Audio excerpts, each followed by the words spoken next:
bonjour à tous, j'espère sincèrement que vous allez bien. On se retrouve aujourd'hui pour tracer le vecteur vitesse, apprendre à tracer le vecteur vitesse avant de passer au chapitre d'après, apprendre à tracer le vecteur variation vitesse. Comme toute vitesse, ici si on considère la vitesse du point 3, que je vais appeler de manière très originale V3, il va falloir déterminer une distance, parce qu'une vitesse c'est le quotient d'une distance par un temps, et le temps.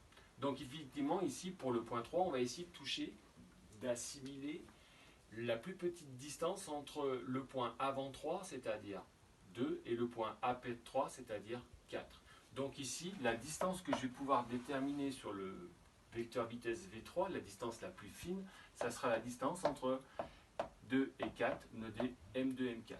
Il me faut donc le temps qui s'est écoulé de 2 à 4. Ici, si on suppose que c'est une caméra qui a donné la chronophotographie, c'est à peu près 25 images par seconde,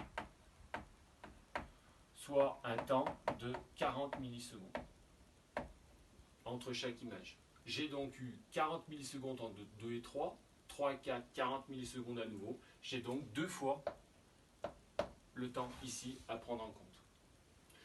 J'ai plus qu'à remplacer par les valeurs. Si j'ai mesuré, je dis n'importe quoi pour l'exemple, une distance M2, M4 de 40 cm,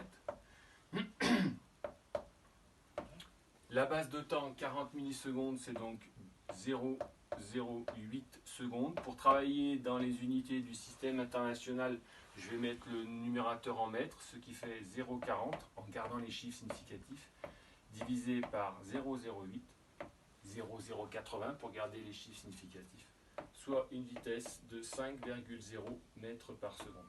J'ai la norme de ce vecteur. J'ai donc maintenant plus qu'à tracer ce dernier avec 4 caractéristiques qui sont importantes pour chaque vecteur. Le point d'application, ici le point 3, évidemment sera notre point d'application. En ce qui concerne la direction, pour obtenir la direction, il me faut une règle, et une fois que j'ai la règle, je trace je trace la droite entre le point d'avant et le point d'après, la droite de 4, qui va me donner en fait la tangente au point 3.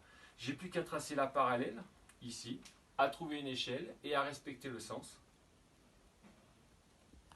Donc le vecteur V3 sera obtenu avec un point d'application qui sera le point 3, une direction qui sera tangente à la courbe, obtenue en fait en faisant la parallèle entre la droite D2, D4 et le segment ici, et le sens c'est évidemment celui du mouvement avec l'échelle qui va bien.